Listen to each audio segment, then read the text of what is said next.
شیخ حاتم اسم نے فرمایا کہ جب نماز کا وقت داخل ہوتا ہے تو 2 وضو کرتا ہوں. کتنے؟ بولیے. 2 وضو کرتا ہوں. ایک وضو پانی سے کرتا ہوں اور ایک وضو توبہ سے کرتا ہوں. بولیے کتنے وضو کرتا ہوں؟ اور آپ نے اب کتنے وضو آج کرنے ہیں؟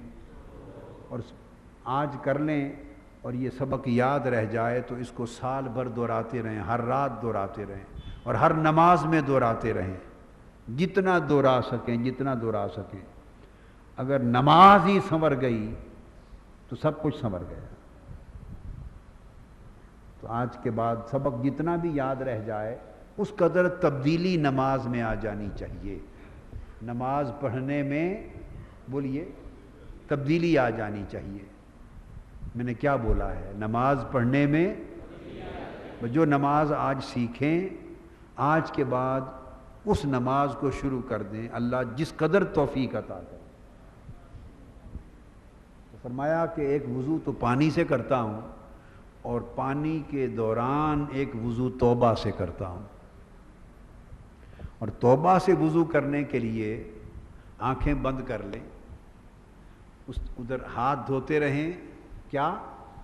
ہاتھ دھوتے رہیں اور آنکھیں بند ہوں تو جو پانی گرے تو ساتھ اپنے دل کی زبان سے پورے دھیان کے ساتھ التجا کریں، مولا جیسے میرے ہاتھ دھل گئے اس طرح میرے ہاتھوں کے گناہ بھی دھو دے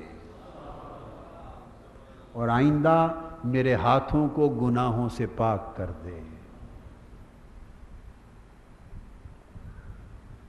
جب منہ میں کولی کریں تو عرض کریں باری تعالیٰ جس طرح کولی سے میں نے اپنا منہ زبان اور حلق صاف پاک کر لیا آج میرے منہ کے گناہ بھی دھو دے اور آئندہ اس توبہ کے پانی سے وہ پاکیزگی عطا کر کے میرا منہ اور میری زبان گناہ سے پاک ہو جائے. ہم زبان کے گناہ کرتے ہیں نا، گالی دیتے ہیں یا نہیں؟ گلوچ دیتے ہیں، ایک دوسرے کی پشت پیچھے غیبت کرتے ہیں، چغلی کرتے ہیں، دوسرے کا ٹھٹھا کرتے ہیں، مذاق کرتے ہیں، تضحیک کرتے ہیں، تذلیل کرتے ہیں، اوئے توئے کرتے ہیں، برا بھلا کہتے ہیں. سارا کچھ جو زبان سے کہتے ہیں اس سے کیا ہوتا ہے؟ زبان پلید ہوتی رہتی ہے، زبان نجس ہوتی رہتی ہے، پلید ہوتی رہتی ہے. اب آپ خود دیکھیں کہ جسم نجس ہو تو نماز نہیں ہوتی، لباس نجس ہو بولیے تو نماز نہیں ہوتی، اور اگر زبان پلید اور نجس ہو تو اس سے اللہ کا ذکر کیسے قبول ہوگا؟ تلاوت کی تو وہ بھی گئی چونکہ زبان پاک نہ تھی، اللہ کا ذکر کیا وہ بھی گیا زبان پاک نہ تھی، دعا کی التجا کی وہ بھی گئی چونکہ اللہ کی التجا جس زبان سے کی وہ زبان پاک نہ تھی. تو لوگوں سمجھ لو ساری خیر کا منبع زبان ہے، ساری خیر کا منبع زبان ہے. زبان سے ہی شر پیدا ہوتا ہے، زبان سے ہی خیر پیدا ہوتی ہے.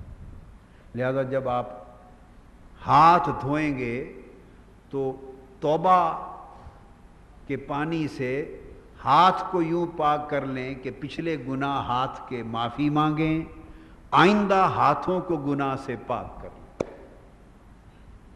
اب اس ہاتھ سے کم نہیں تولنا، اس ہاتھ سے کسی پہ ظلم نہیں کرنا، اس ہاتھ کو گناہ کے لیے نہیں اٹھانا. ہاتھ پاک ہو گئے، زبان پاک ہو گئی.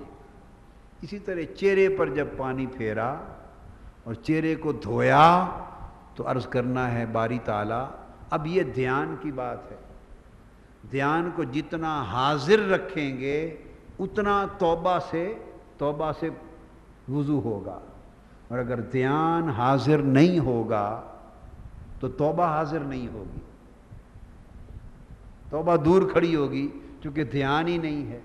پھر پانی والا وضو ہوگا، توبہ والا وضو نہیں ہوگا.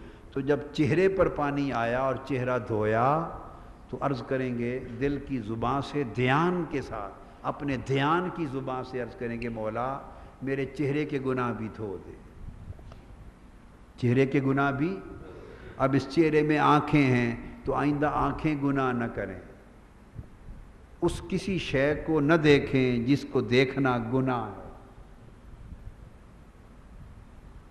کانوں سے کوئی ایسی چیز، اسی طرح چلتے جائیں گے، چہرہ دھو دیا تو چہرے کی توبہ کے پانی سے چہرہ دھل گیا، چہرے کے گناہ صاف ہو گئے، اور آئندہ چہرہ رخ کسی گناہ کی طرف نہ ہو۔ بازو دھوئیں گے تو اپنے جو اعضاء ہیں ان کے گناہ صاف ہو گئے، دھل گئے، سر کو مسح کریں گے، تو اس طرح ایک ایک عضو کا آپ جب وضو میں اس کا غسل کریں گے، مسح کریں گے، دھوئیں گے، اس عضو کو دھوتے ہوئے اپنے ہر اس عضو کو گناہ سے پاک کرتے چلے جانا۔ جب کانوں میں پانی ڈالیں گے، انگلی ماریں گے تو کہیں گے باری یہ انگلی مار دی، باری تعالیٰ آج کے بعد میں توبہ کرتا ہوں کہ میرے کان کوئی غیبت نہ سنے، میرے کان گناہ کی آواز نہ سنے، میرے کان کسی کی چغلی نہ سنے، میرے کان کوئی ایسی آواز، کوئی گفتگو نہ سنے جس کے سننے سے تو ناراض ہوتا ہے۔ تو کانوں کو گناہ سے روک دیا، آنکھوں کو گناہ سے روک دیا، زبان کو گناہ سے روک دیا، ہاتھوں کو گناہ سے روک دیا، حتیٰ کہ پاؤں دھونے تک پہنچے تو پاؤں کو گناہ سے روک دیا، پاؤں کو۔ تو حضرت حاتم اصم نے فرمایا کہ میں ایک وضو پانی سے کرتا ہوں اور ایک وضو توبہ سے کرتا ہوں۔ اب آپ وضو جو کریں گے وہ توبہ سے کریں گے، ساتھ کیا؟ توبہ سے وضو کریں، اور دن میں 5 مرتبہ توبہ سے وضو ہوگا، دن میں 5 مرتبہ توبہ سے وضو ہوگا۔ اب ایسا تو پھر نہیں ہوگا جب توبہ سے وضو ہو گیا تو یہ تو نہیں ہو گیا پھر ذرا ٹھہر میں وضو کرتے گن لینا تیرے نال میں، ذرا 1 منٹ رک، میں نماز پڑھتے تو پھر بھگت لینا تینے، جی ٹھیک ہے نا، یا بھئی میں تیری ایسی تیسی کر دینا بھی کراں کہ میں اس لیے ذرا وضو کیتی بیٹھا، میں نماز دی حالت وچ بیٹھا ورنہ تیری جرت نہ ہوندی گل کرن دی۔ بتاؤ اسی طرح ہی ہوتا ہے نا، ہیں تیری جرت کیوں ہوئی، میں ذرا نماز تو فارغ ہوں دیکھنا تو کتنا بڑا جوان کی کرنا ہے۔ مطلب ہم کیا کرتے ہیں، ہم مذاق کرتے ہیں، ہم مذاق کرتے۔ جب وضو ہے دھونا، کیا؟ تو ظاہر کو بھی دھو لیا اور باطن کو بھی دھو لیا۔ دھو لینے کے بعد آپ نے دھویا اس لیے کہ جو نجاست تھی، جو غلاظت تھی، جو میل تھا، کچیل تھا، وہ سارا میل کچیل اتر جائے اور صاف شفاف ہو جائیں اور آپ ہلکا ہو جائیں۔ اور جس وضو نے آپ کی روح اور باطن کو ہلکا نہ کیا وہ وضو کیا ہوا؟ تو وضو کے ساتھ گناہ بھی دھلنے چاہیے، وضو کے ساتھ۔ آقا علیہ السلام نے فرمایا کہ کسی نے پوچھا یا رسول اللہ آپ اپنی امت کو قیامت کے دن کیسے پہچانیں گے،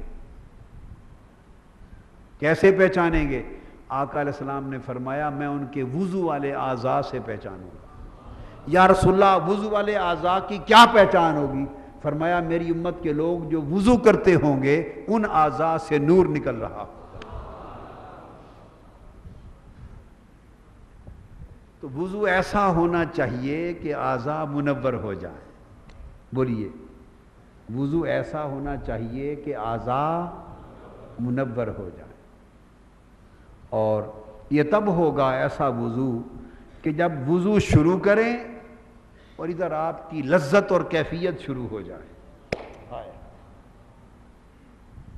لذت اور کیفیت شروع ہو جائے۔ بس وضو کیا ہے؟ تیاری ہو رہی ہے، کیا ہو رہی ہے؟ تیاری ہو رہی ہے مالک کی بارگاہ میں جانے کی، تیاری ہو رہی ہے۔ تو پورا جب تیاری کا تصور آ جاتا ہے تو پورا دھیان ہوتا ہے یا نہیں ہوتا؟ آپ امتحان کی تیاری کرتے ہیں تو پورا دھیان ہوتا ہے کہ نہیں؟ تو جب تیاری ہوتی ہے کسی چیز کی تو سارا دھیان اس میں آ جاتا ہے. تو یہ اب تیاری ہو رہی ہے کس کی؟ حاضری کی.